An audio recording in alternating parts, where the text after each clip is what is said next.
like my goal was to me and him battle as twins. Got it. You know, it'd Got be it. like, Les twins because they're French, Los Yes. twins because we're Spanish. Yes. You know, Yes. but when his knee gave out, Yeah. I didn't know what it was anymore. Right. I'm so past peace at this point because everyone just takes it like it's a trading card. I'm like, you know what? Let me know when you're a real player in the game. It was in that moment, don't raise my temper. Like, don't raise your voice at me. I realized, oh shit, my fault. My bad. Ooh. I realized Check. I went way over myself. I'm going to simmer down real quick. And I wouldn't be where I am right now if it wasn't for three individuals.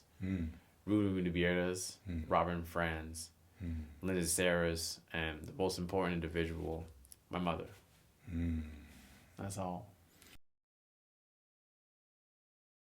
All right, bro. Yo, okay. You're here, man. You made it. Yes, I did. Yes, I appreciate you. did. Oh, for sure. As always. Because it's always great, even just talking to you, man. Oh, for you know what I sure. mean? Like Appreciate seeing that. you. Of course, an artist in the community. Trying to do my best on that. Are Easy. doing your best. Are doing your man. best. Yeah. Sheesh. Yeah. Speaking of which, right? We were just talking about one of your more recent projects. Yes. And how did that go, right? Because it was it was challenging. It was definitely challenging. Yeah. I have to say, like, this is a big shout outs to my man's Grim. Really helped me out. That dude's a legend. Yeah, I swear he's gonna get there. Don't worry, he's definitely getting there. I'm not worried at all. He's growing so quick. He's just sucking everything up, and I mean it in a good way. He's sponging everything, and he's letting himself grow from it. Because for a lot of artists, the biggest challenge isn't really the task; it's really just the mind. Yeah. And that's something that we whirlpool too much into. So it was just really nice. He went out of his way to really help me out. He told me like, "Yo, bro, how can I help you?" I'm just like, "My man." And pretty much he let me use the space in his studio. We went to Home Depot, got the stuff, did a quick projection. It was about, I don't know, 2.5 minutes, just spraying it really fast. Okay. Cut it into pieces, sprayed it again, just What's to it- get all the colors on. What's it on? Where is it? It is on, I always forget how to say this. It's like MDF wood. It's like Okay. it's like compressed It's a wood. composite, right? Pretty much. Yeah, And it's yeah. really nice, very flexible, holds really well. I would always say the scary part with it is like it's easy to puncture, and that's always the scary part. But it makes a clean design, really super smooth surface. Yeah. It doesn't need a lot of maintenance, doesn't need a lot of work, which is great to be honest. And, Yeah, and it's for finishing, right? Oh, yeah. It's just so smooth and it's chill, it's easy. Yeah. I didn't really have any problems. I thought I was gonna have to layer, but I realized like, oh yeah, this stuff is like already tempered. This oh wow, this is fun. What'd you use? What materials did you use? Pretty much spray paint. Okay. Dead on Okay. spray paint. I think I used a little bit of acrylic paint. Yep. And that was as long as just do something minor. After that, it was just spray the whole way. Just because I'm trying to continuously build that understanding of how to work the technique with the can and the nozzle, and it's just can control is wild, man. I tell people all the time, it is not an easy thing. If we make it look easy, I'm sorry, but it's not supposed to be. I can tell you that. Listen, first time I tried this 5 years ago, I'm just like, okay, so this is how you do it. I'm just watching everyone like, Yeah.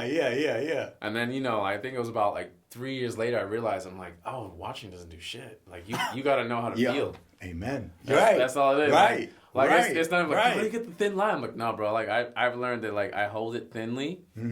I put the can sideways so only half the air comes out, and then I do it just as fast, and I'll get like a super thin line. I'm like, to look when I saw this guy do it a long time ago. It's just wild, and it was beautiful to be honest. Like watching it come together was just. It's always exciting, It's like the thrill of always being an artist. It's like, you watch a dummy print and then you're seeing it come to life and be like, wow, so Frankenstein is wild because this shit kicks, and it was just lovely. The spray control, right? The nozzle control that you speak of, right? You always speak very highly of Golden and how like he took you, under his wing a lot of times and like taught you things. Did he have anything to do with that? He gave me pretty good tips. Yeah. And that's because like our friend Ruben Vierdas, he's just another level. monster. You know what I'm saying? He's He's another level to his level. Yeah. He's because he works so closely with Ruben, pretty much being one of his good partners, great friends.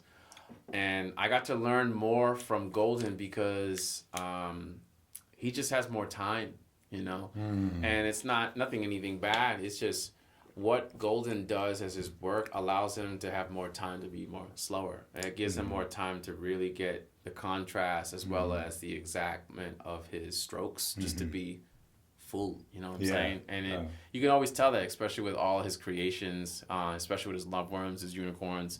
It has a sense that's very full. You know what I'm saying? It's wholesome. There's not really anything translucent. It's just to the point. It's clean. It's loving. It just shows. And where do you fall on that spectrum? Like in control or like clean lines versus like both. Maybe a little bit more. Both. And that's just because like I'm still feeling that like I found my happy place finally, like after, you know, pretty much 4 or 5 years of experimenting with spray. And it's like a little bit, how I'd say, like, it's like semi-realism cartoon. And I like that just because it's a great way to really push my focal point with my audience. And it's a great way for them to understand shapes, basically. And I've learned that there's some complexities that make things confusing, and I've learned that it's better to have a lot of simplification. So what I learned from both of them gave me a really good balance of understanding. One, what I can do with spray. Two, what it can realistically be done with the rules of spray in a sense. And then 3, understanding how the application can really manifest. And get out the message that you're trying to set. Exactly. And it's just something, just watching these guys again and again. And it's like when I used to fly out to work with Ruben, it was just watching. And I had no problem. Some people would ask me like, oh, why aren't you up there? I'm just like, because, you know, half of learning is paying attention. So like 80% was watching. I could do, sure. But I wanted to really understand focally. Something that I grew up with is the reason why I love school is I love observing. That's been my biggest thing since I was a kid. And some people would ask, like, how'd you pick it up so quick? It's just like, I've been watching for a long time. Yeah, I've been watching for a long time. I've been learning for a long time. It's just you let that be a great study. And, absolutely. And that's what it was. Like, I tell people, my hidden ability is super focus. Because I had a friend, let's say, she had her car break down one day, and we were trying to figure out the problem to it. So I looked up a quick video on YouTube of how to replace a car battery. I learned it in 3 minutes, got there, did it in less than a minute. And she's just like, when did you do this? I'm like, I learned that 3 minutes ago. And she's just like, resources, tools. Shit. And that's just something that I've always been like, knowing, like, you know, I remember my first time understanding, let me take that back. I remember my first time comprehending English to the level where I understood that I'm in a classroom. And that was probably when I was in first grade, and I realized what choice was. It was a strange moment because I didn't understand what the fuck was going on. I'm in a class, you know, I'm in Lynn. I was attending Druids at the time. Gotcha. And, you know, being young, I would say you're foolishly a child because it's like, oh, haha, I got it right, you got it wrong. But at the same time, I'm just understanding, like, why is this answer right? Why is this answer wrong? I didn't understand the complexity of, like, why an answer is right because of this reason. I just understood, he got that one wrong, so it's the opposite. Oh, that's correct? Okay, so that's what happens when I look at someone else. And I'm just thinking in my head, I'm like, but I'm not learning what is happening in front of me. You're not doing the work. Yeah, well, the work, exactly. So, like, I remember the struggle it was, second grade, learning multiplications. And here's the funny part about that. I didn't realize how easy math was until I actually understood what math is. So, I had a hard time with the multiplications of 1. That was the craziest part. I didn't realize till now, like, damn, I remember I had a hard time understanding what 1 times 3 was, even though it was just 3. It just fucked with me. And it never made sense. But learning the language was easy. I was dumbfounded when I had a friend, still remember her name, so if you're one of his friends or my friends, I'm sorry. I don't mean to put you on blast, but Zini, she, I remember really well, we were doing the alphabet. We got to the letter U, she didn't know the shape. Okay. She didn't know how to pronounce it. Okay. And I'm in my head, I'm like, what's wrong? Mm-hmm. And then at that point, What's I the realized, hang-up? it's because one, her background is Cambodian, Mm-hmm. so I don't know if her alphabet Even contains is different. that. Yeah. You know what I'm saying? Mm-hmm. So like it gave me a spectrum when I was a kid of understanding like, wow, learning comes with not just a complexity, it's just learning. Like there's differences. Right. It's not just about what the answer is. Mm-hmm.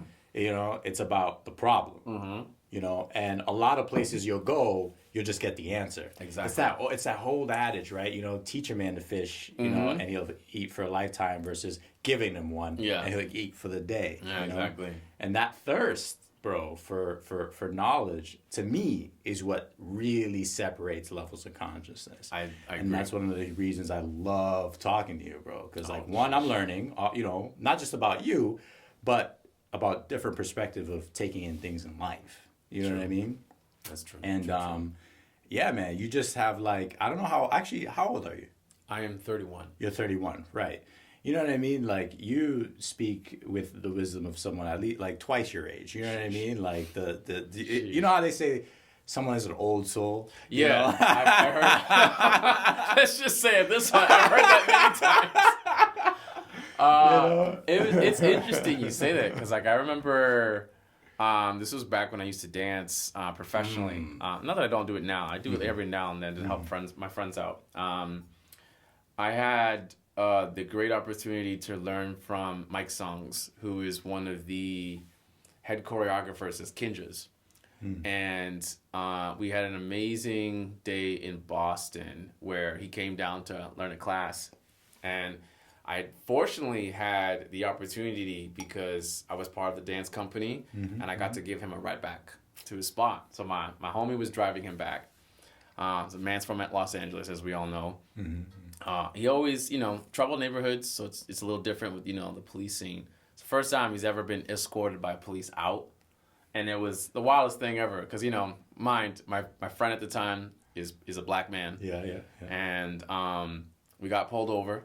Okay. So where his background is in Los Angeles, this is a bad fucking scene. Yeah. Guy comes up, Yeah. and I told him, oh, don't worry, this is going to be the fun part. He's just like, what do you mean? So I didn't realize in my head, I'm like, shit, I shouldn't have said that to an Asian guy. He might fucking freak the fuck out. Right. So from he gets- LA. Yeah, from LA. Yeah. So yeah. The officer comes up to the door where my boy was Driving. Your driving. boy's driving. Yeah. and, you know, he's a black man, all colored people in the car. Yeah, It's him and his fiance at the time. And he's just like, oh, shit, I'm super nervous. Next thing you Mm-hmm. know, cop comes. He gets his name. He's just like, oh, don't worry. It's all good. Mm-hmm. Tells his name. Guy goes back. And he's like, oh, this is the fun part. Now he's going to tell him, have a nice day. Mm. And we're like, he's looking at us like, the fuck do you mean? Right. What is this? This like, is- yeah. This what gets even kind of- better.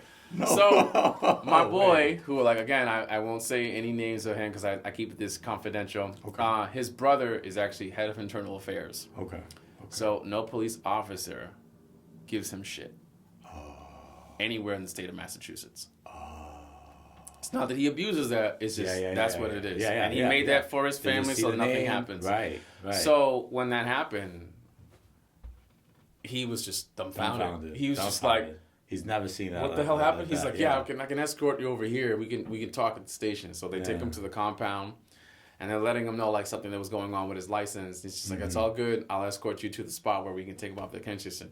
So we pop up. He pops the lights, and we're like following the cop, going right through everywhere. And he's just like, yo, this is a wild shit I've never been. So in the moment of the light up, I took the moment to ask Mike two questions. I said, what does dance mean to you? And he said, well, you know, he told me what he told me. And I was just like, cool. What does it mean to get better as a dancer? And what does that mean to you now in the industry? And, you know, all my friends at the time, I think my brother was there, my boys, and they're just like laughing, like, oh my God, you're always saying fucking deep shit. But for me, it's like, it's not every day you get to meet someone who's super in the industry. And he's sitting right next to you, and you don't want to take advantage to at least ask him a question. Absolutely. Something small is something large. You know, for the small people, right. it's just an experience. For me, it's a moment. So in Right. that moment, I asked him, what does it mean? Like, what's it like? What do you envelop? And he told me so many things that meant to him, what he searches, how he feels, where he conducts himself, and it was What's just one all. that like? Is there anything in particular that really stuck with you that he said? For me, it's just understanding what I want from dance, you know, and what can I give to it. Did you understand that at the time? Were you Yeah. even aware of that at the time? At the time, it made me think because I was in a headspace where, you know, I got out of depression and I was trying to figure out whether do I become a dancer or do I become the artist? And I couldn't tell which one. I just finished school for art, but it didn't go well because I was originally I wanted to be a tattoo artist, and it failed. Okay. I lost the internship in 3 days. 3 months. So I was just like, all right, it's all good. Sucked. Cried. Got over it. Moved on. Worked. Brother told me, hey, there's an opportunity as a dancer. I'm in my head. I'm like, well, I mean, do I still got it? Check the move sets and just like, yeah, bro, you still got it. Just audition. Yeah. Yeah. I showed off a little bit in front of like one of the shows where my brother went because he competed internationally in Las Vegas, and they did pretty well. You know, he didn't get to the place where he wanted to, but that's what keeps my brother's hunger going. You know what I'm saying? And it builds experience. Yeah, yeah. He's just an underdog, just like I am. You Right. know what I'm saying? It just runs in our family. And, you know, when I got there and auditioned, I just didn't know what to expect. It was just kind of like one of those things where it's just like, well, I gave it my best, and whatever happens, happened, but I ain't regretting nothing. Got the phone call and said, you made it. I'm just like, wow. Right. Sheesh. And just, you know, you go on an adventure and it was amazing. But in that moment, it got to a point when I asked him that question, what it meant to me.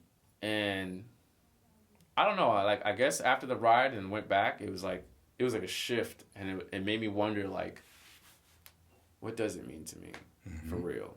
And then when we competed together for the first time internationally, we lost. I lost third place by .22. So if I at least got to third place, we would have competed for the United States internationally. But we took fourth. It was a big eye opener. Okay. It was a great opportunity. Yeah. But it just let me know like what more was still missing. Right. You know, Right. you know, don't get me wrong, we were dope. It was an amazing set, but there was just still that little piece of what you could have been wasn't there. Got it. And at that point, it's like his question came back to my head. What does dance mean to you? I was like, Right. and I remember a friend of mine, her name is Alicia Brown. And I remember she asked me, she said, actually, she didn't ask me, she told me, listen, bro, if you ain't about this everyone here is about this shit. And if you ain't, the door's right there and get the fuck out. Boom. And I remember that well, and I thought about it in my friend. head. I'm like, Good shit, friend. I gotta think about this. And it's funny because a year later, well, ironically, my brother got injured. His meniscus like slipped out, and he had to get surgery. So it was a really tough year because I never imagined doing it without him. Okay. And it just didn't feel anymore like what I wanted. So I left. Really? Yeah, because it just wasn't like I didn't realize how big the dream was because I was always watching him, and I said I can mimic you, but I know because we're dancing together. Yeah. You know, like that was like my goal was to me and him battle as twins. Got it. You know, it'd be like, you know, Les twins because they're French, Los twins because we're Spanish. Yes. You know. Yes. But when his knee gave out, Yeah. I didn't know who I was anymore. Right. It's like, well, this isn't me. Damn. I don't know who I am in the mirror, and this doesn't work. And that question that you asked him, now you're really considering it at this point, and I'm sure multiple times before that. for sure. But you know, the answer is going to be a little different. It's going to change. It's evolving as you're evolving. Yep. And for this for you was a pivotal point, and for you, dance meant that it's not the same without your brother. Yeah. It's just not. It's not for you if your brother is not there. Yeah. Did that change at any point? No. Okay. I ended up like helping out with some youth from Salem. They're an amazing group of young kids. They got a lot of passion. They got a lot of time, as we all know, and they got a lot that they need to grow up with, experience themselves. But the biggest thing that I got from it was understanding what I really had as a gift. Yeah. And what it meant to really hold a fire and pass it on. You know, the torch. Wow. Got it. And it was great because I realized, this was a funny moment when I realized this. I saw the movie Cars 3. and I didn't realize how much I was linking up with what Lightning McSpeed, I think it was his name, McQueen, yeah, was saying, and it didn't hit me until my head. I'm just like, oh shit, I feel like I live the same life with him too. It's like, what is you that meet like? legends and you want to learn from them, then you become a legend yourself, and you want to live it as long as you can. But then you realize there's some legends you don't have to live long in. It's okay to pass it on. And in that moment, it's just like, riding with them is dope. Don't get me wrong. It makes it awesome. Like, I always tell them to call me Gigi. And Gigi is Japanese for grandfather. And it's the idea that, you know, I want them to always understand that I always have their back. Right. But I always want them to try their best. Right. You know what I'm saying? And make a mistake. It's cool. I'll edit you. Don't worry. Yeah. Like, I told one of my students, Saul, I've been teaching and talking to him since he was in middle school. Kid, bright, strong, got a bright future. You know what I'm saying? And I remember I had a fun talk with him once. He said, he was telling me about how whack a girl's Sweet 15 was. Oh, I'm like, okay, he's young. Yeah. I'm gonna bring him to reality. Yeah. So he told me, I was like, yeah, man, that girl just didn't know what the fuck she was doing. I just didn't like that. I'm just like, oh shit, yeah, you're right. She just didn't know what the fuck she's doing. I mean, hey, if I was 15, I told her I'd become a woman that day, it'd be hard to tell me what the hell to do, right? He's like, yeah, and he's listening harder. He's like, yeah, but I guess she must have thought you was cool because you was part of her 15, and she looked at you as one of the dancers.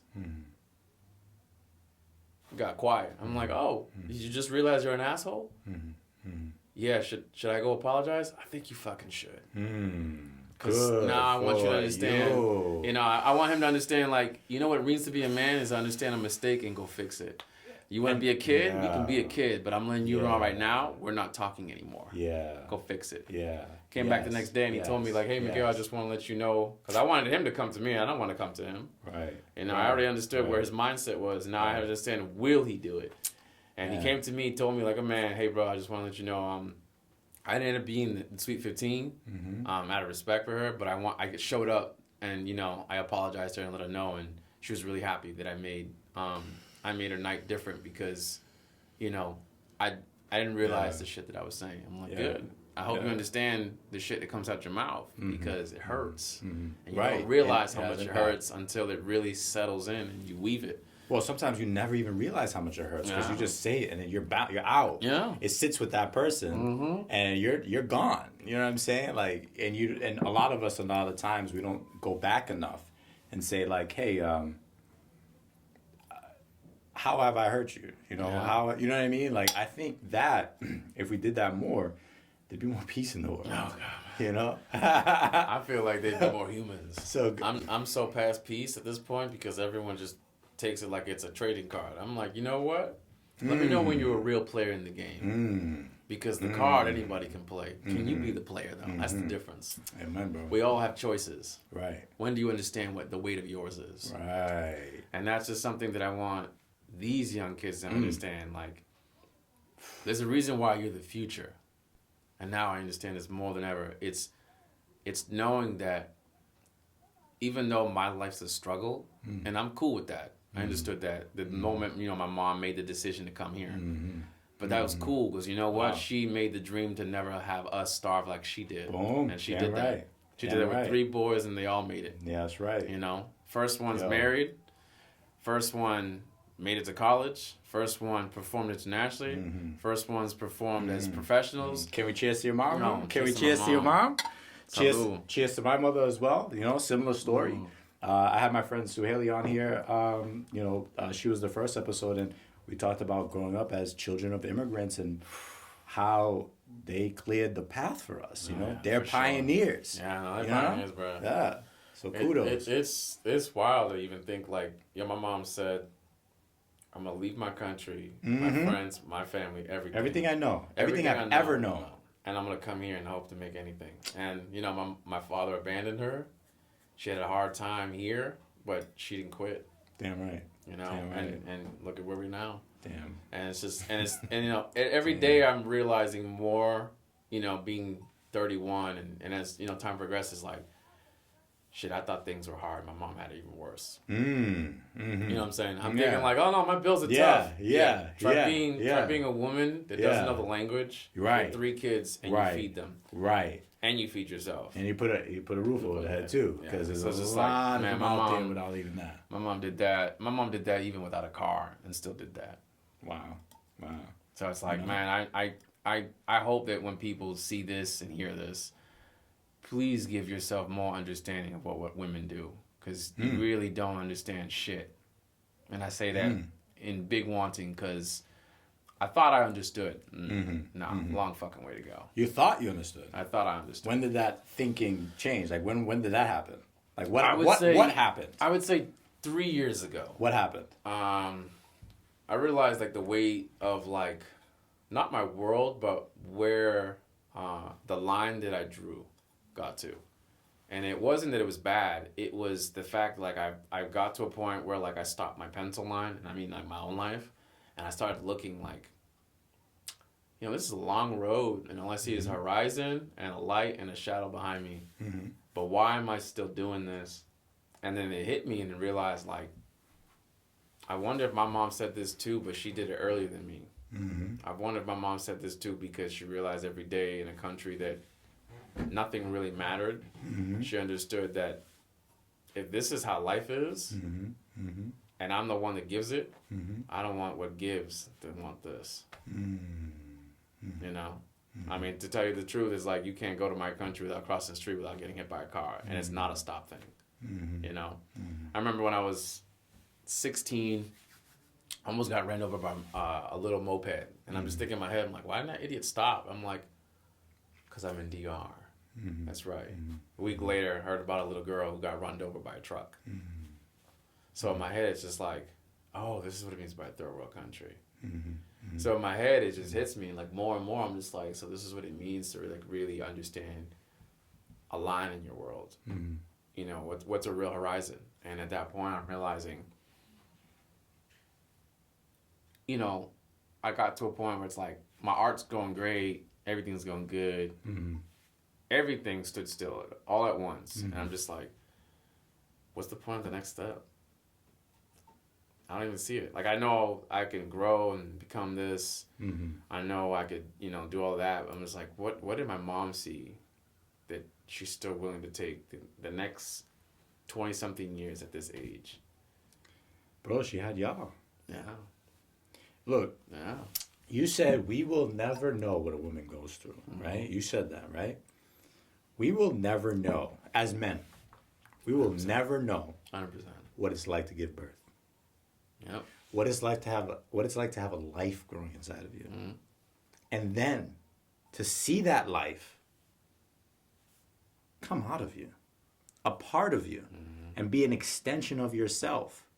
And then know that at the end of the day, no matter what happens, you alone are responsible for that life. Yeah. A man, not trying to knock anybody, No, for sure. but, you know, you mentioned your father left. Men have that option. Yeah. That's an option for men. Unfortunately. That's not an option for women. No. Unfortunately, there are women who We'll do. do it. But I in my lifetime, fortunately, have never met a woman who saw that as an option. Yeah. Same here. You know? And so, yeah, bro, like when you ask, like, what kept her, like, going, man, motherhood is something like we will never have any ability to actually grasp. I agree. I agree. It's just, I've always said Like- this, and this is just what I am towards it. It's just like, there's a reason why I have such a strong tie to women in my pieces. Because they're a story of their own, and I think some people just don't get it. Like, I really don't think people get it. Like, the post you met about our friend, I want to say her name's Peng, the China tennis star. Oh my goodness! Yes. I think you're correct. Yeah, I honestly. In my head, I'm can trying to think. I'm like, differently. Yes. I think it's Peng. Yes. Yes. The tennis. know, yeah. It's it's really crazy to know that, and this is something that I thought about, and I wanted to bring up. It's funny. I believe that she's now the new Mulan. Only this time she's not fighting Mongolians. She's fighting her own country. And it's crazy because it's like, if you did something ugly as a man, why don't you just own up to it? I mean, come on. Look, we live in a society that's about power. It's not about honor. Even in those cultures, I grew up thinking that, wow, Asian cultures, Japan, China, they're so honorable. We have honor here, like, in terms of like the military and things like that. But that to me, especially like growing up when I got older, seems more like honor by coercion. Yes. That more always seemed to me like honor for the sake of honor. Yeah. And it seems that even there now, even in Eastern cultures, that honor is something that's waning. Yeah. It's something that it's... That's almost crazy to believe. It's scary and it's sad. Yeah. It's troublesome, to be honest, because it's like, I feel like how far did, Chinamen fall from their own tree? You know what I'm saying? Like, it's like, it's strange to even think that as a wording. Yeah. Especially in the times we live, but it's just like, so you care more about the publicity of what you look like in public, more than correcting yourself as a human being. Not to mention as a man in political power. Okay, we all understand that shit always gets corroded in some place. But it's like in my head, I'm just like, I wonder what you did to her. Yeah, like what's really going on? What's going on with the Uyghur Muslims? I'm just in my own head, but I'm just like, wow. Okay. She had the courage to do that. Damn, she's incredible. Right, absolutely. Damn, absolutely. She's a superhero, because they have a record, a history of not just suppressing voices like hers, but extinguishing them. So to stand up, even just stand up for yourself, is a heroic act in a culture such as that, And we need answers. And I was so happy I was so happy because every time something happens with China and someone of prominence speaks up, even here in the West, because of our ties to China and our need of their economy, of access to their economy, to make millions on top of millions, and turn that into billions. Of course, we bow to them and we shun the people who speak out against them versus speaking out against the atrocities. Seriously. And I'm glad that resonated with you. And that's it did. It resonated a lot with me because it's just like how do I say this? It was from a movie. So it was a great film. We've all seen it. Or if you haven't seen it, you'll probably see it. If you don't see it, it's all cool. It doesn't matter. It was from the Avengers, the first one, and it was the scene I remember real clear as day is when Loki pretty much had his, I think, atrocities mounted around people. An old man stood up, and like any other person who thinks anything, who would have the courage to think this, he stood up for what was right and believed that he shouldn't bow to people who are evil. And Loki was prepared to kill him. And he told him, like, you've never seen someone like me. I'm like, there'll always be people like you. I was like, okay, cool, bet. Watch me kill this fool. And then, yet again, someone who had the same courage and strength showed up. And it's just showing what belief is. And if you believe in it strong enough, it'll come. It may not be in the best timing. Yeah. Right. And what I'm saying? We say that because who knows when that is. Every day, men like that old man die. Yeah. Every day, men like that old man aren't saved at the 11th hour. But as long as people like him keep fighting and they keep showing that we have a voice, one day, that hero will show up. No, I believe that. 100%. That hero will show up. I think that was me. I think it was me. Yeah, no, it was me. It was? Yeah, oh, okay. That was good. It's funny. Like I thought vibrate. I'm like, oh, that's good. I'm like, wood. I should have been silent. It's all good. Yeah, of course, bro. It's all love here. We family here. Oh, for sure. So I'm so happy that you brought up basically activism,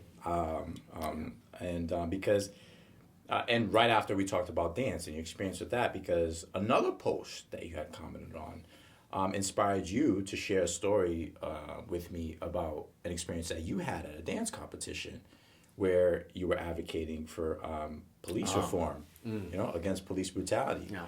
And the response that you got, from your mates, a lot of them who looked like you, right?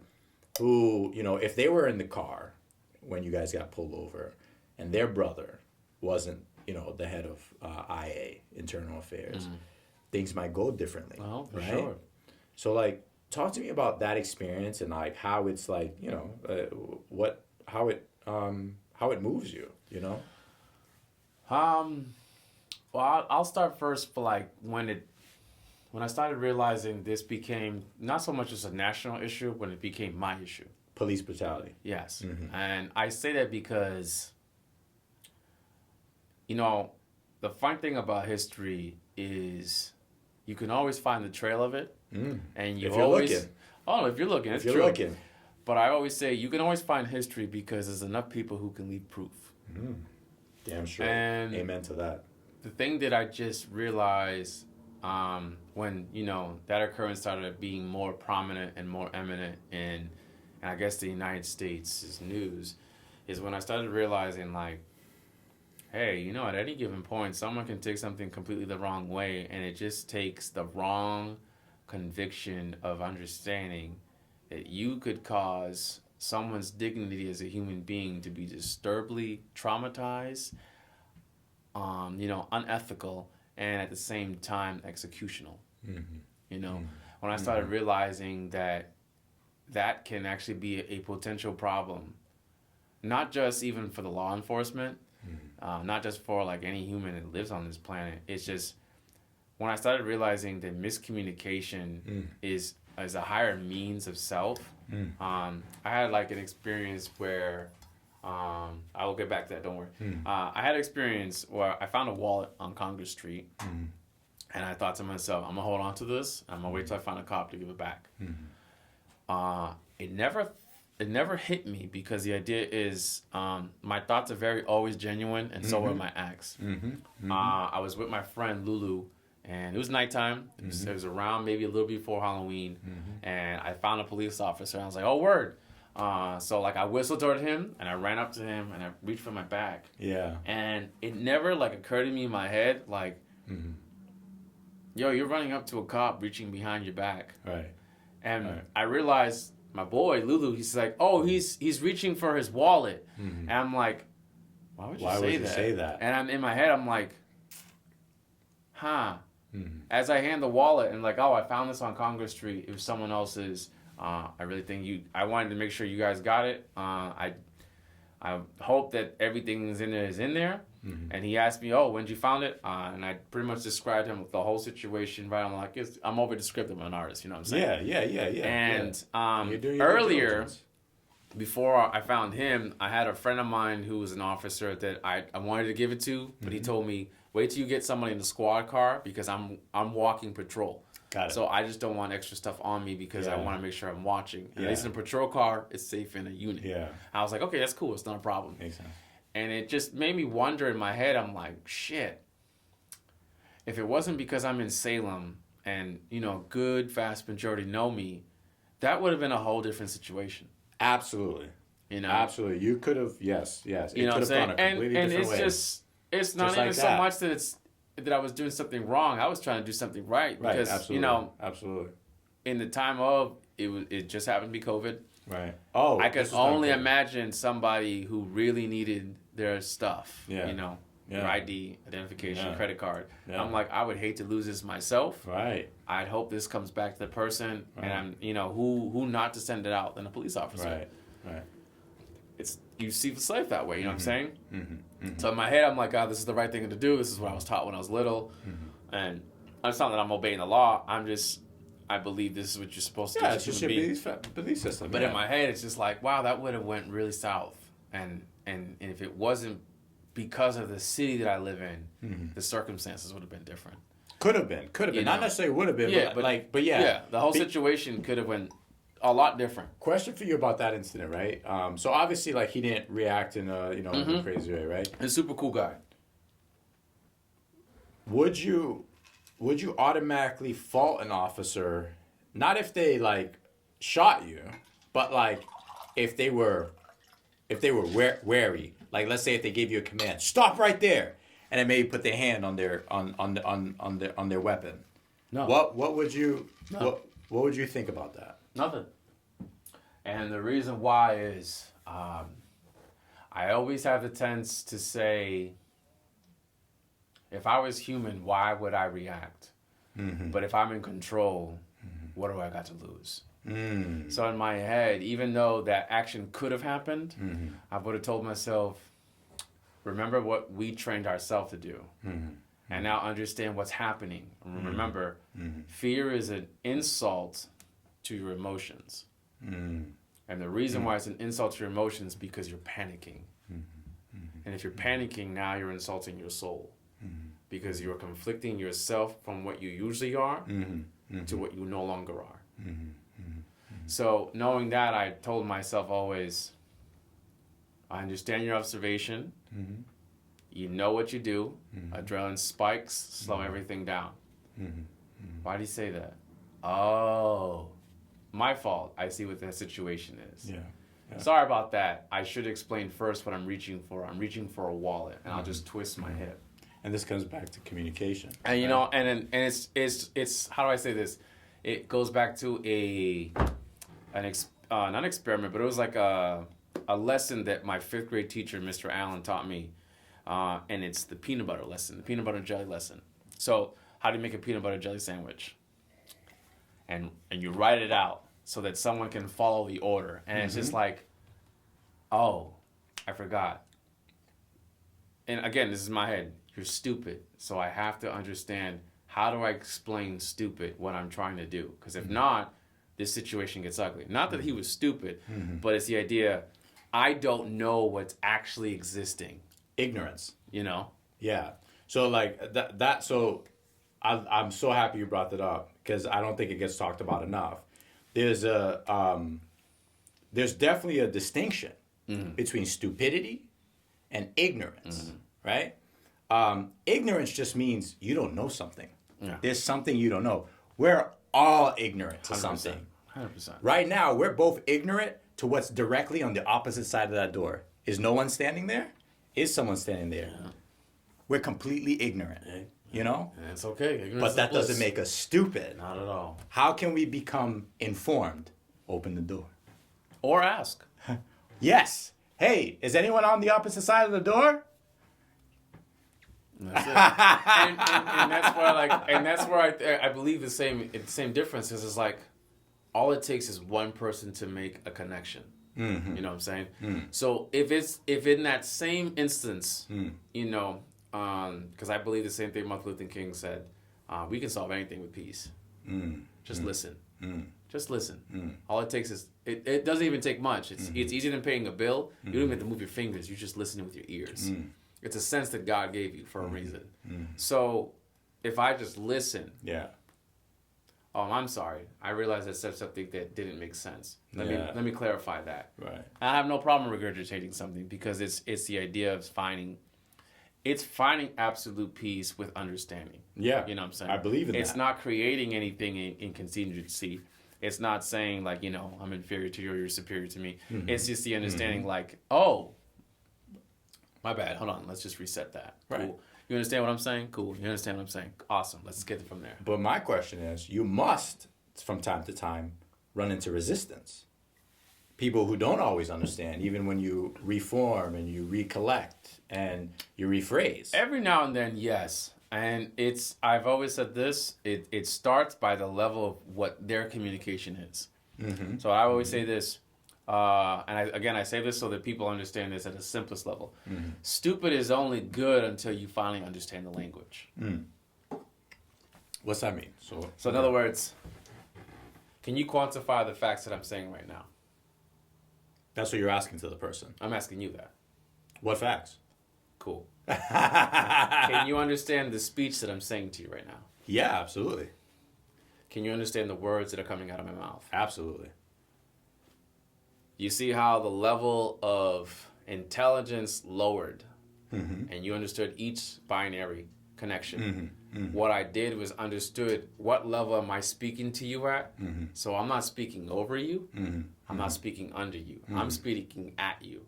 So when I find the level where we're speaking at the same level, or at least in the level of communications, I'll just communicate you from there. Why? Because if I remove ego, I'm communicating without resistance. If I'm introducing ego, there's not a fucking thing you want to hear about. Oh, I completely agree. You know? And But- that's where... Let's say you communicate on that level, though. That's a level. That's just a level of understanding, right? It's like I, need to use this mode of communication to get my message across. But what if they don't accept the message? Oh, that's funny. You still be reflective. The idea is when you realize you can't push a button, you sink into yourself. Yeah. And that's And you're what- saying that's what you should do. That's what I always do. Okay. It's not so much what you should do, because some people don't do what they should. Okay. It's what I will do. Got you. I'm speaking for the accountability of what I can hold. Gotcha. Because I can't tell you what's best for you. You may not believe in the same compounds I do. Right. You know what I'm saying? Right. I don't believe that one person can be teaching everyone the same method of life when someone's life isn't the same shoe nor sock. Amen. You know? Yes. So the things that I would do is because this is what works for me. The way I introduce myself or pull myself around certain conversations is because I'm understanding the observation of what's happening in the moment. Yeah. And I'm taking the time. And again, I may not get it the first time. Click, click, click. Ah. Boom. Okay. Even if it's a resurface. Like I remember I had an argument with a friend of mine. And again, I realized I was under the influence of alcohol. You know what I'm saying? And I didn't realize I raised my temper. So she got mad at me. Okay. And it was in that moment, don't raise my temper. Like, don't raise your voice at me. I realized, oh shit, my fault. My bad. Ooh. I realized Check. I went way over myself. I'm going to simmer down real quick. I'm going to ask you the same question again. And then the tempo changed because my voice over her was like, I'm not even listening to you because you're fucking being disrespectful. I'm like, you know what? I caught myself. I apologize for that. Yeah. And again, dope. being drunk is understanding because, dope. you full off. Yeah, but yeah. it's understanding there's a reason why they say drink responsibly. Dude, I'll be honest with you. Like, I'll get like that even when I'm not drunk. Like, you know what I mean? It's because I'm incredibly passionate about certain things. And when I meet someone who's just very resistant and also passionate, and like sometimes boom, boom, boom. I was talking to, I was having a debate with this dude named Shimmy. Okay. He's actually, Shimmy is a case that I'm happy to talk about. It's going to trial. It's I want to say it's a assault, but it's probably battery. Okay. Okay. Because he was at a protest dancing. And it was actually a counter protest to people protesting. I think they were pro-Trump, and he's anti, right? Okay. But he didn't put his hands on anybody. And there's video of this, and he's dancing, and an elderly woman threw water on him. Okay. And she goes to throw more water on him, and he grabs the water bottle, like snatches it, you know what I mean? And whips it or whatever. He gets arrested, and he's charged, even though she's on film admitting that she threw water on him because she was mad because he was jiving. That's the word she used, jiving. She's admitting this. So that's going to trial. So we're talking about something unrelated. I just wanted to share Shimmy's story because I support Shimmy 110%. Okay. And but me and Shimmy are debating about something else. And something completely unrelated. Okay. And I'm getting hot, I'm getting hot. He's like, yo, why are you yelling? Like, why you this? And then that, like with you, right? Yeah. It resets you. It's like, wait, okay. I understand I'm passionate, but also, I can also check certain emotions. I can Yeah. check the ego, Yeah. and I can still convey the message Exactly. without the disrespect, as you Oh, no, call it. You know exactly. what I mean? And So yeah. it's how do I say this? It's the hardest thing as a human being, as an adult, to understand that when you don't remember your center of control, and I'm not saying that to be like remain calm. I'm saying that as like if you don't remember the center of your control, you are opening the weakness to your enemy. Yes. You know? Yes. And that's sir. something that Oh. I say that not only to females, I say that to only and males. I'm even saying this to youngsters. Yeah. We all have that moment where we're in it. Just remember, don't open your skin so quick. Because there's some onions the world don't need to know. There's your world that is allowed that. The real world isn't. Right. And I say, because that level of peace you lose, that world has no problem taking from you. Right. Yeah, And I hope that's something that, again, my viewers and your viewers can understand. Like, when you lose the conscious of you, people prey on that. Facts. You know what I'm saying? And that's Facts. something that's going to happen Facts. many times in this world. Facts.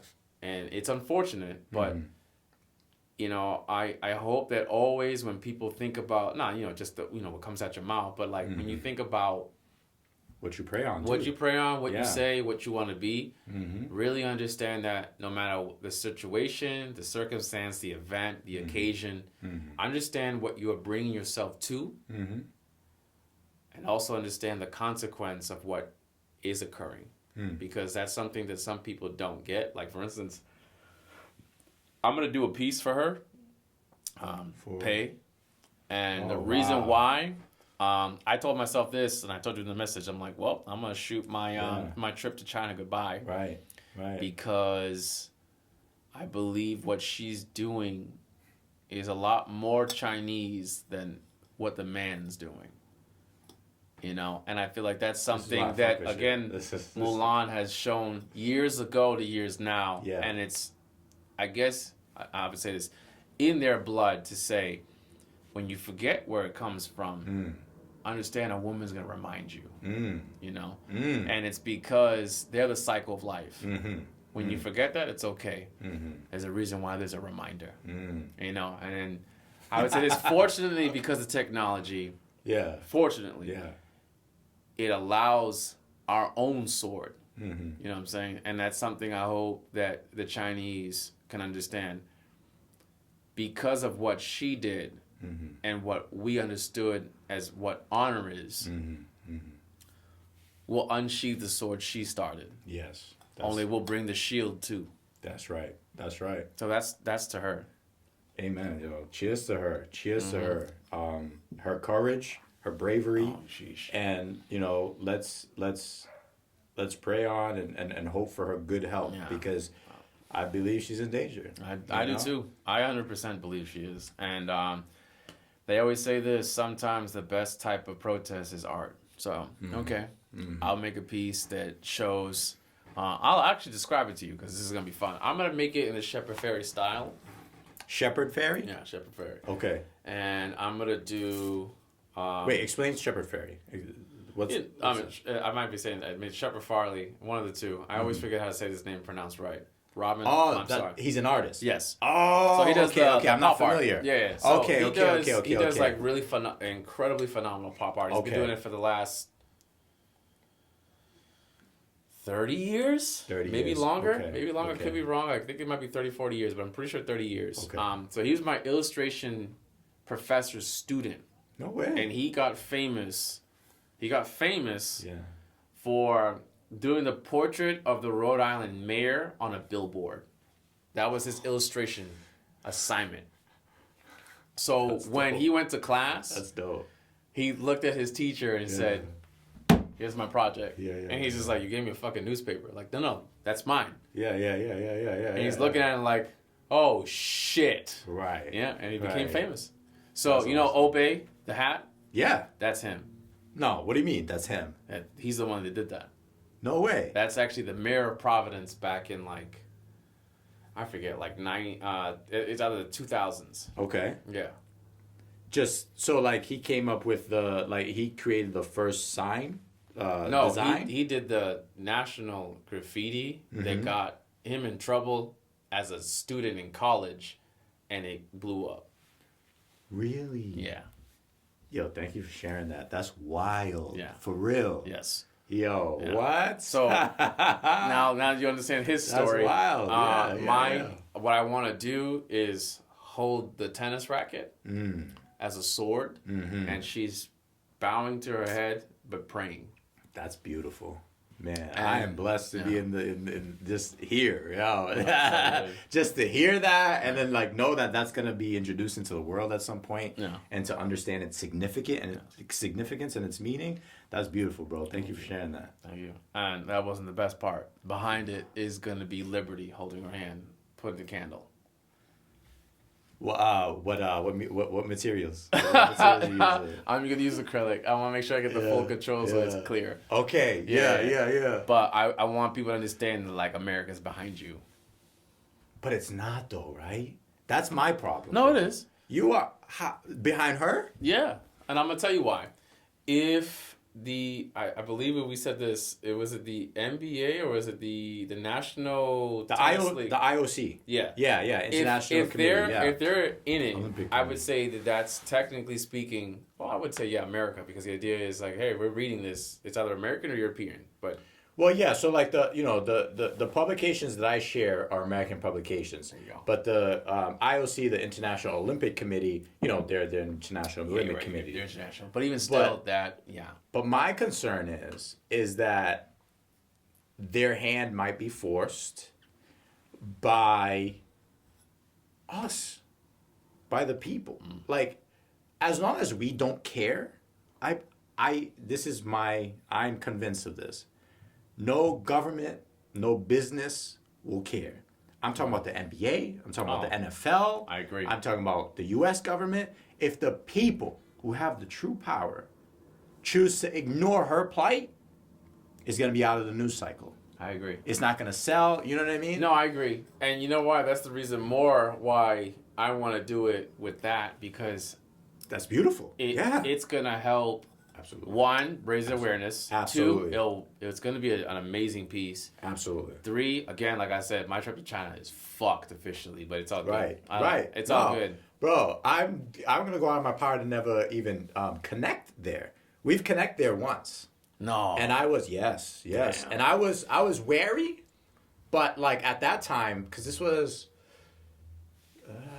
is definitely obviously pre-pandemic. It was probably, so the pandemic was 2020 and 2019. It was probably 2018. 2018. Damn, that's crazy. This is before I knew about the concentration camps. I knew China was authoritarian. I knew that. Yeah. But I, at the time I wasn't as well versed in their human rights atrocities. You know what I mean? I So, understood while I it was- just because of Facebook. I mean, that's been a gift and a curse. Social media. No, I mean like as in I knew because I understood it because how they banned it. they banned YouTube and Facebook. So if that's true, I'm just like, then how the hell do we know shit about China? I'm like, oh, because What's really going on? So that's the reason why I know, because it's like how people post. Yeah. What's their connection really to the outside world? They're doing everything in their power to make sure they have no connection to the outside world. And if they control their relationships by way of blackmail, right? If you go against us, we will cut you off from our 1.4 billion consumers. Jesus. You know what I mean? You know what that means to a company? It's like... Actually, I do. I followed a girl from China. She was an incredible woman. She had a lot of multi-talented. Model, fitness, pianist, and she could dance. She made one comment about being skinny from being fat, and they mutilated her on national Chinese television. Can you imagine? Think about that, bro. And for her, like, I feel like the embarrassment that she had to go through to explain what she was, and you know, to be asked to be forgiven in her own country was just like, you guys are blowing shit out of context like crazy. But in my head, it's just like, it brings me back to shit going on over here, where it's like, I'm gonna bring up another topic, Dave Chappelle. How everyone's roasting my nigga for speaking about his experience. Exactly, speaking of his experience, the LGBT community, and it's not to make anything bad, because I saw a video based on someone from the LGBT community who was also a comedian, who was also black, who was also a transgender, and she spoke exactly. She spoke on his behalf, saying, "I get what you're saying, I understand what you're saying. I'm glad you're doing it because we're comedians at the end of the day. The shit we talk about is to bring light back into the places where darkness has already swept it. Like, for instance, I remember Saturday Night Live was scared as fuck to do a skit on 9/11. And it took them 3 years to say, well, we got to try it because this is too harsh at this point. And I'm glad they did it. And I'm glad it didn't backlash stuff, but it's like, I feel like some people don't understand what it takes to have courage. And I feel like some people need to understand, like, yo, there's something you do and there's something you have to pray on. And I've always said this, and this is kind of the idea of the genius of ideas. And this is where I say it from. What's cool? Who knows? That to me is my favorite answer, because everything else is an opinion. Right. And I say that because, like, I say that. And I say that because I tell people, I started looking at certain things I did on Instagram for other people. And I'm realizing, like, am I doing this to actually compete? Or am I doing this because you're telling me I'm cool or not? So this is how my boy says this, my high class fuck you. Because I don't care. Right. I'm going to start doing my other homeboy, Hood Tendencies, amazing artist too. I'm going to work so hard that people invite me. Because fuck your applications. Half of you don't even do a great job of actually maintaining that, and that's annoying, because there's people who authentically want to do it, and you don't do shit about changing it. So you know what? I'm gonna show you what it's like the hard way. I'm gonna show you what it's like the good way too. All right. It's just the idea that I'm really done understanding that I have to fill someone else's cup when I'm trying to let you understand how dope mine is, Right. or someone else's. Right. And I realize as an adult, wow, so this is what it means to be different. This is what it means to be famous. This is what it means to be an icon. Now that's just a surface level. Superstar level is just a look, iconography, marketability, and then network. And if you lack this base, you can kind of get away with it. But when you lack two of those or one of those, no chance. Really? Wow. Okay. Not at all. Not at all. So, but how does that jive with your want to, like, not be something that other people want you to be versus, like, what you are? I would say, one, it would depend on your character. I'm asking you. No. You. That's what I'm saying. It just depends on your character. I think in my world, where it's taken me, and I've seen this repetition again and again in different situations, I felt as though my character has brought me to places that my talent can exceed itself, but it's who I am as a person that decides if I continue this or I end this. Because I see those as, this is what it is. I want to see further, I have to turn the page if I'm willing. And it's always on me.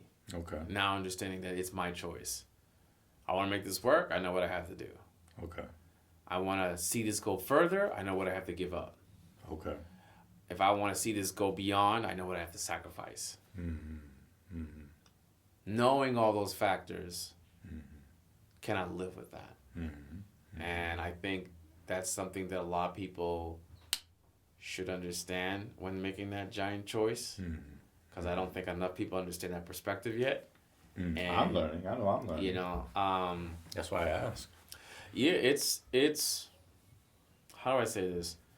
To excel in a world in where you really want to live fundamentally well, there's a lot more than what people think you have to give up. There's a lot of what you have that you have to let go. And I don't say that like, everything on like a spiritual level or whatnot. I'm saying that more on a surface level. And I'm saying by surface level is like what's around in your environment can't be in your environment if you want to be in the top elites, because it doesn't exist. And there's a reason why it doesn't exist. And experiencing that and seeing that and understanding that, it makes sense why it doesn't.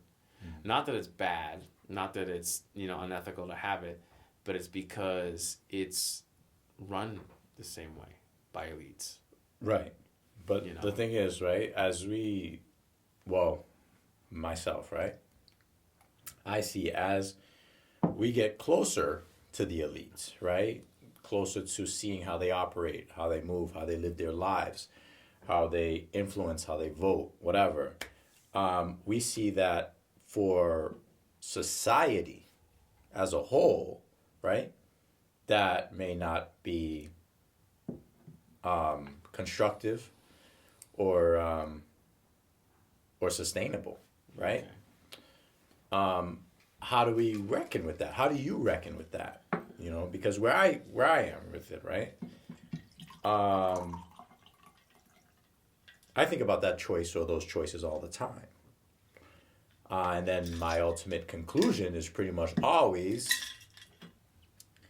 if this is what it's going to take to be one of the elites, then I don't want to be one of the elites. And by what it takes means sacrificing who I am and who I believe and what those beliefs can lead to. So I would say I'm glad you're conscious of you, because that's the real problem that most people don't have the awareness of, lack the education for, or never can get the choice in.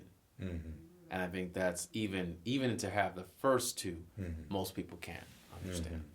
Most people will never see it, and most people might never even have the opportunity of. And I say that for let's say we're about 18% of the world's population that is fortunate to live in this country. There's an 86% chance of people who live in a third world deficit that never even understand what opportunity, let alone an education, is. Right. That's about 76% of the people who are uneducated on this planet alone. You know what I'm saying? So even if you, again, because you understand that consciousness, because you have that education, because you understand what that opportunity when risen to you is, and having the choice to decide in that factor. No. That took how many generations? 3? Of my family? 2? How many? What do you mean? In your family? Coming here? Yeah. Oh, I'm first generation born here. So it took 2 generations. Yeah. Now, how many generations of your family did it take for one person to come here? Right. Do you see what I'm saying? Yes. Now it's understanding that person in that factoring moment that made that decision. Mine, I don't know how long, again, and I say that because I don't know how long someone in your Haitian background to actually believe that, like, I can do America. No, it's not do America. No, it's not. Oh, it doesn't work in your family. You don't own that. You know what I'm saying? It's someone along that line who got that one chance and said, I'm doing it. Right. Wow. Profound, bro. Yeah. When you look at education, and I say this, don't look at it as what we had. Look at it as if I could once, I'll do it because this isn't doing anything. Mm-hmm. You know, the fact that we have this, that our parents' parents' parents of generations couldn't. What does that tell you? It tells me that it takes multiple generations to get to this point for a lot of people. So what do you think? It takes multiple more to not have this seat, Right. but the TV show seat. Right. You know, But it means not even that the seat. humility. Not even that seat. Right. I'm saying not even the Oprah seat. I'm not even saying the presidential seat. Right. I know. I'm saying the Bill Gates seat to say, what up, my nigga? Right. Right. I'm colored and we're going to have this big talk with this money, that money, your money, his money. Right. And we're going to talk about why my color ain't here anymore than your color is. So explain that to me publicly. Right. Salute to my parents and Salute. to yours. Salute. Salute. Yeah. Cheers, bro. Because that's a conversation that I learned from an anime that I highly look into because the character's name is Luffy. He's a simple person, really crazy dream, don't bullshit. But it's kind of like you see the world he exists in, and it's just like, why the fuck is the world like this? Like, I get you want to label me as something. If I'm the label, what the fuck are you? You know? I believe this Japanese saying is amazing, and it's there's no such thing as good or evil when you're protecting what you love. You know what I'm saying? If Middle Eastern people protect their family, are they really terrorists? If the Chinese protect their homes, are they really communists? You know? And their culture. Yeah. You know what I'm saying? Yeah. If Americans protect their country, are they really nationalists and patriots? When you really fight for what you believe in, what does that make you? Does that make you a ism? Bad person. No, not even a bad person. Does it make you an ism or does Yeah. it make you a human? Which is it? Because I feel like a lot of people love categories and bullshit titles. Yeah. So which one's going to tell me the real human? Right. Not a single one. Not a single one. I don't Oh, you care put if me it's- on the monitor? I don't I care. promise you, I'm going to show you Right. some shit ain't no one ready for. I don't care if it's black. I don't care if it's white. I don't care if it's progressive. I don't care if it's liberal. I don't care if it's transgender. I don't care if it's gay. You can put 20 Fuck it. titles on something. It's not going to tell you about that person until you sit down and talk to that person. Listen, if we talk about this at the same day of the same day, we talk about, you want to talk about a garrison in a war. What does it matter if that person is gay, straight, lesbian, transsexual? Last time I checked, a soldier is a unit with a weapon designed to kill. What does it matter what's under the pants? You know, the craziest army in the world, if I remember this correctly, is from Central Europe. I'm fucking blanking on the name. And they use 100% of their military force in their own population. Oh, that Israel? Yes. That means their entire population is weapons trained. Yeah, absolutely. Yeah. The entire country. Yeah. Yep. It's mandatory. Yeah. So it's like, try and invade that country, see what happens. Imagine if the U.S. was like that. Oh, bruh. Listen, I tell anybody, listen, imagine any country like that. Yeah, but like with the military power and population of America, you know what I mean? Because like there's strength in numbers, you know. So like you take 300 mil versus I don't know the population of Israel off the top of my head, but it's not anywhere close to us. No, not even. You know, it's like try to invade America where every citizen is armed, has a weapons license, understands munitions, and is trained in hand-to-hand combat. Jesus. That is scary. And that is actually one of the main reasons the Second Amendment is on there, because the British had to come overseas and send all their soldiers, but when they got here, not just soldiers were shooting at them. It was farmers, it was, wives, it was everybody was shooting at them. It wasn't just the army. Yeah. So it's just like if you have a whole nation like this, Yeah. versus like this, you know what I mean? Like you have this, this is it's unbreakable, But see, I like a fact that you said, unbreakable, a nation. I like that you showed two hands, not fingers. I like that you had crossing fingers. That means shaking hands. I like that you said a nation that understood. That would mean that we would have people not only of color but of size and shape that understood that you are my American brother and sister, and that's it. And again, I said the description of characters, not titles. If that was understood, now this is a whole different nation. It'd be a whole different nation, and we'd be moving towards and influencing a whole different world. I 100% agree. Yeah. I 100% agree. And I think that's just something that I don't know if my lifetime I'll see it. And I'll say that just because I'm not one who can speak for the world, Right. but I'm not one dumb in it. Yeah. Yeah. That's a lifetime we'll see if it chooses to change. You taught me something today, right? As you always do. Every time we talk, I told you I learned. You taught me something today. I asked that question about moving in the world, not just social media, but we were talking about social media, moving, and wanting to be at the top versus having the opposition where wanting to be at the top, you have to make sacrifices of character and morals and things like that, right? And you spoke of how many generations it took even for just my parents to get here to America. I never thought about this before speaking to you and having this conversation, right? It's not that the previous generation just automatically, they didn't want to come to America. How many of us today say, I'd love to move to California? That's still in America. But how many of us will say that and never even step foot in California?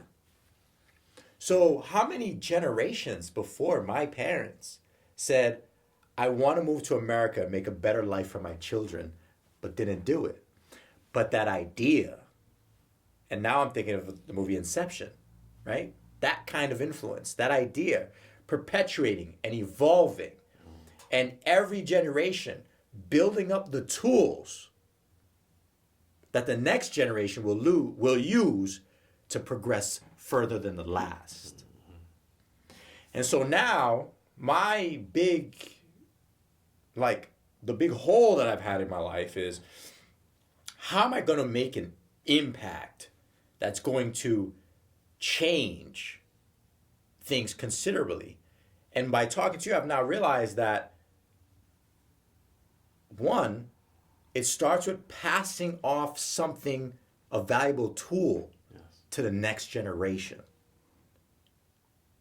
And that's a beautiful thing, bro. That's a gift. And I appreciate that. It is. I tell you, the second best tool is walking a conversation. Is what? Walking a conversation. I agree. And if I were to recommend you anything, especially when that walk begins, I'd always recommend walking like this. Yeah, you were telling me that. Our first interview. Yes. Our first interview. And it's the idea that it's not so much that you are open. It's that you are free. Yes, unencumbered. Yeah. Some people would say, what do you change for? I'm like, oh, that's interesting. The first thing you thought was negative. No. This is me engaged. This is me saying, you can throw anything. I won't hold anything back. My hands are tied behind my hands. By my own will. By my own will. There is not a thing that stands before me but me. And I hold myself. Will I hold myself back to you? Of course not. You are nothing more than what I am. Human. At the end of the day. That's it.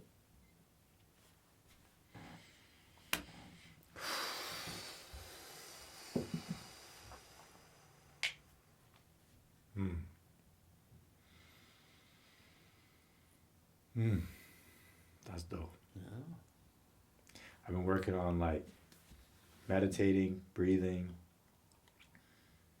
and just being able to just soak in everything in, around me, and people like you that we need to soak in.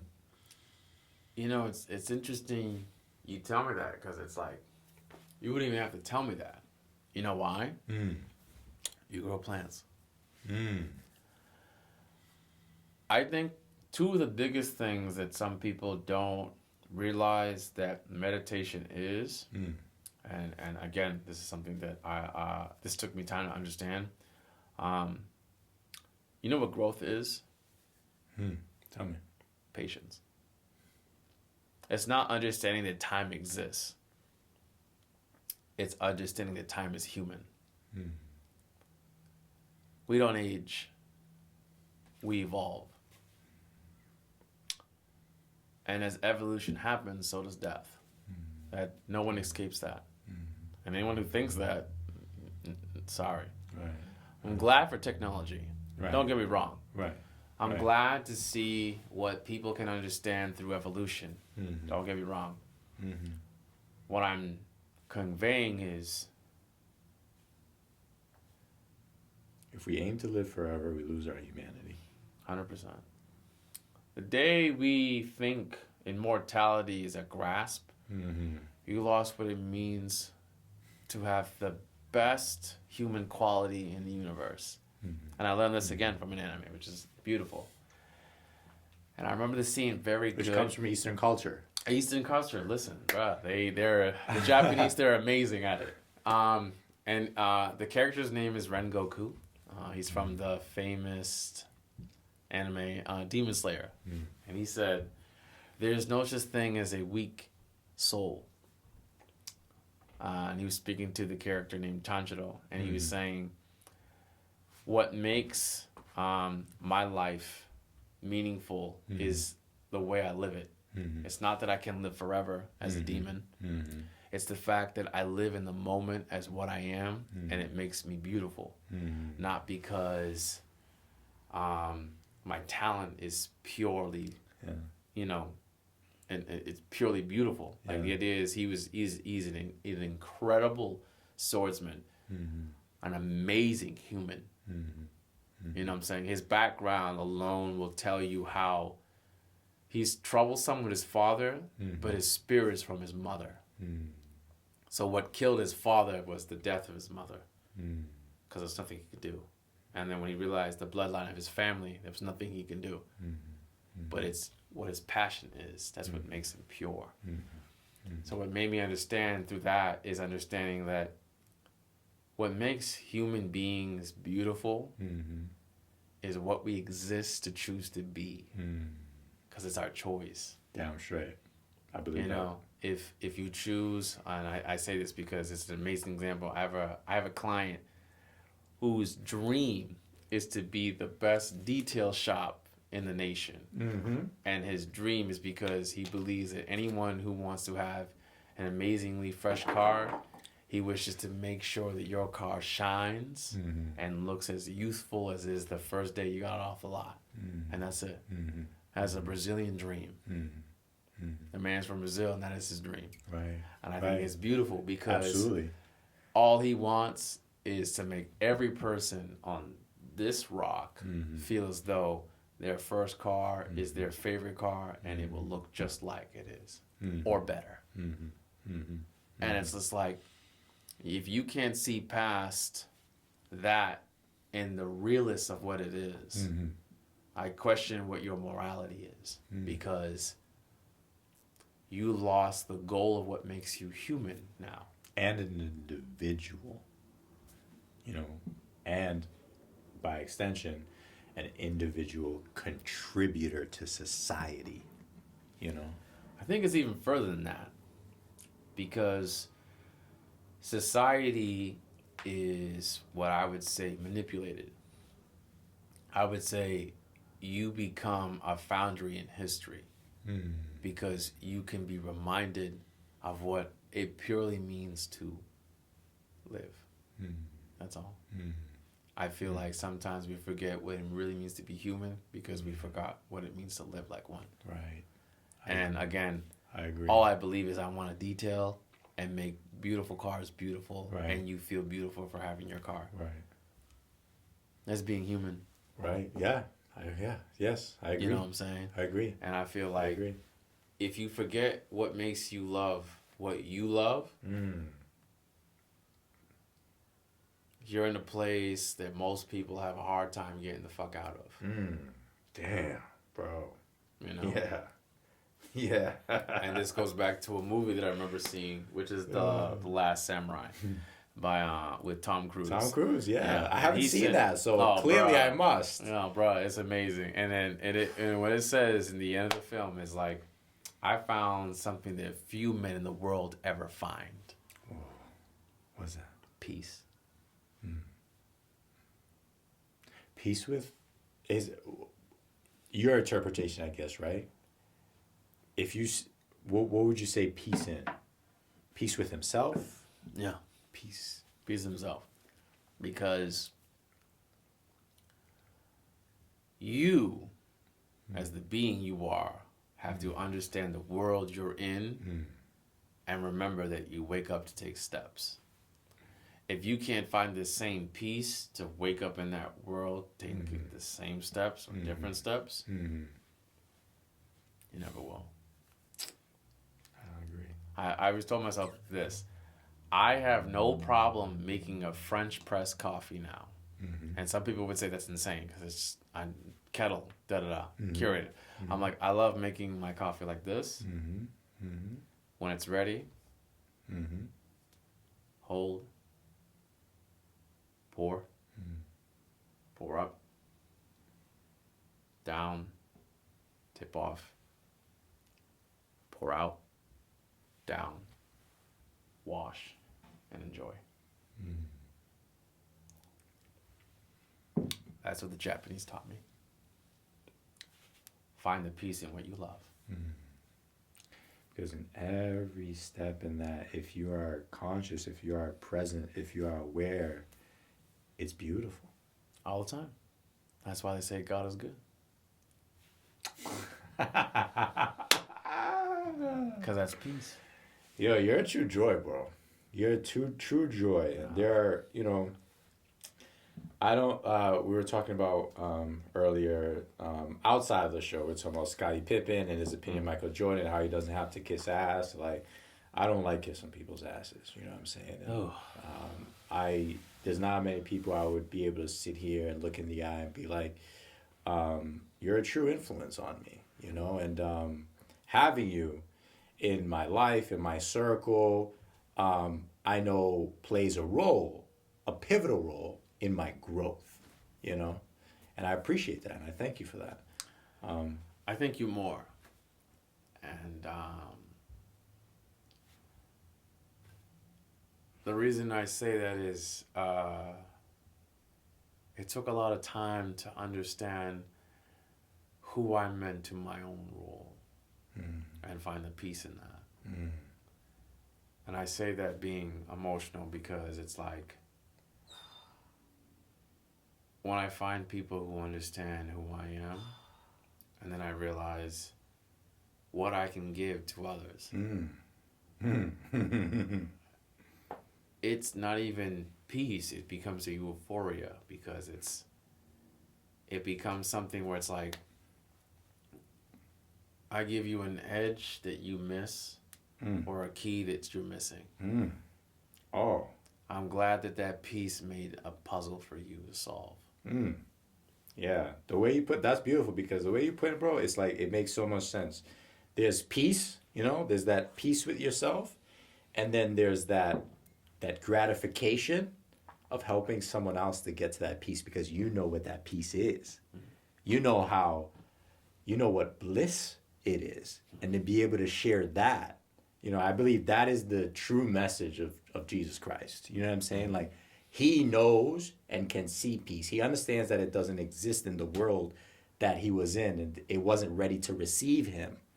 But if he could make some people, like his disciples, see that, and then share that, and help others find it. That is the beauty. That is bliss. That is the message. And bro, keep passing along, because like it's always gonna come back to you. It's always gonna fill you up. And that's what I'm looking to do, because I wouldn't call it peace. I believe you have found peace. I'm still searching. But I found a consciousness, an awareness that I want to share with the world, that I believe I can never do by myself. I'm not filled with that much hubris. I know I can never do that on my own. I'll ask you this. Yeah. What makes you feel as though, I'll ask you two questions. What makes you feel as though you're missing that chipping on your cup? What makes you feel as though I have that peace that fills the void? Well, so why I feel like you have the peace that fills the void? Okay, I'll answer the first question, I guess. I have a chip in my cup because, one, I'm human. We're all born with a chip in our cup.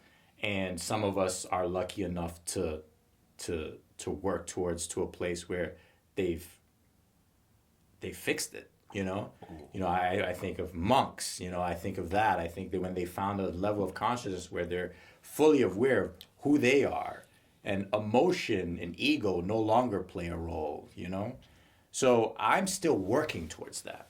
And I know that every single day, those steps you talk about when you wake up, I know I'm taking those steps, And as far as you being able to feel that, I'm fully aware. I'm just fully aware that, I need to find people to fill in my weaknesses, my blind spots.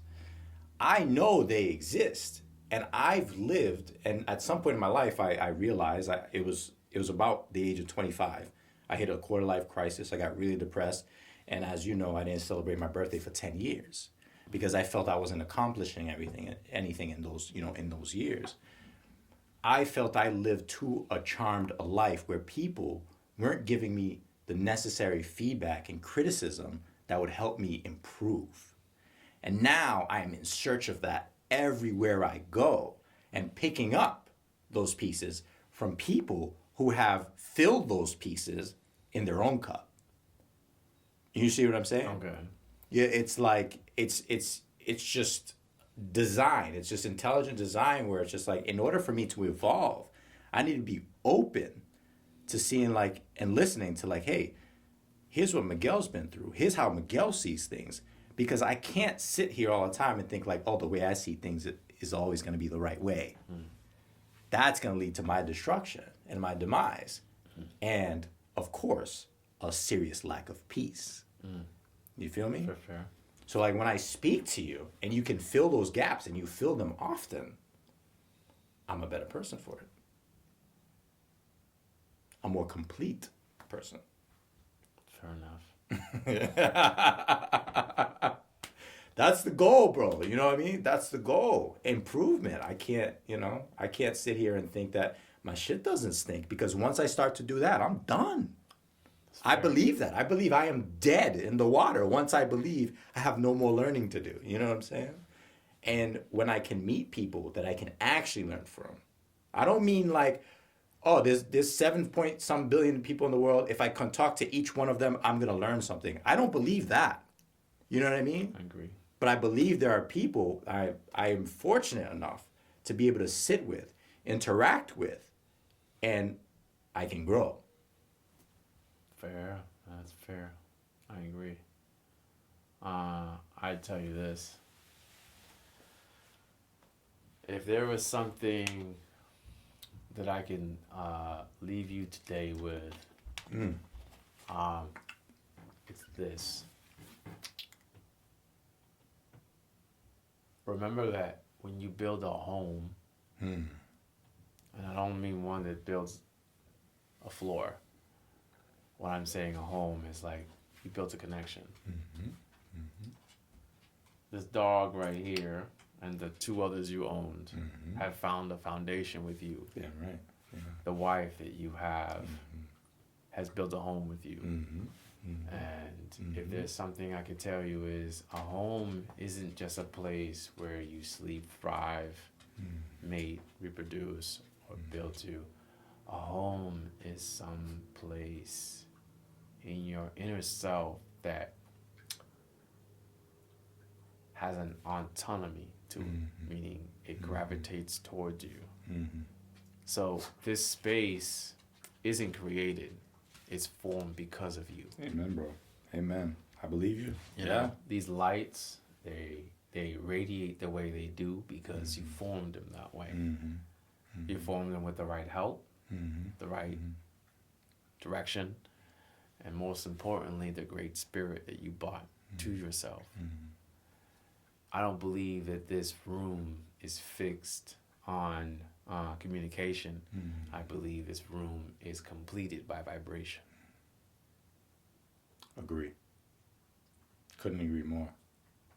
So always remember that time isn't something that is given.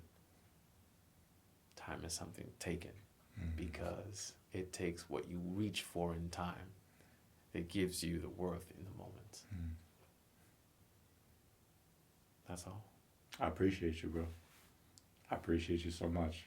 Thank you so much for coming today. Always. You know what I mean? It's always love, bro. I love you, bro. Thank you so much, man. Yeah, and I need you to make sure the world knows where they can find you, what you're up to next. So please plug yourself, please, you know. So my name is Miguel Cruz. I go by the name Okahe. It is OKA.JE on Instagram. Pretty much I'm going to Miami next. I'll be leaving in about 6 days to do a mural out there. For Wynwood. And I've been dying for this for 5 years and finally got my shot in it. My homie hooked me up, Golden 305. The man is an amazing person. And if you don't know him, you should, because he's incredible people's. And I wouldn't be where I am right now if it wasn't for 3 individuals. Rudy Gutierrez, Robin Franz, Linda Saris, and the most important individual, my mother. That's all. Whew. Wow. All right, bro. Thanks again for joining, man. I appreciate you so much. Best of luck to you, bro. Happy travels. I wish I could be there. You don't even know how much. You don't. I'm telling you. But I'll be. We'll be running together soon. For sure. You know what I mean? I got you.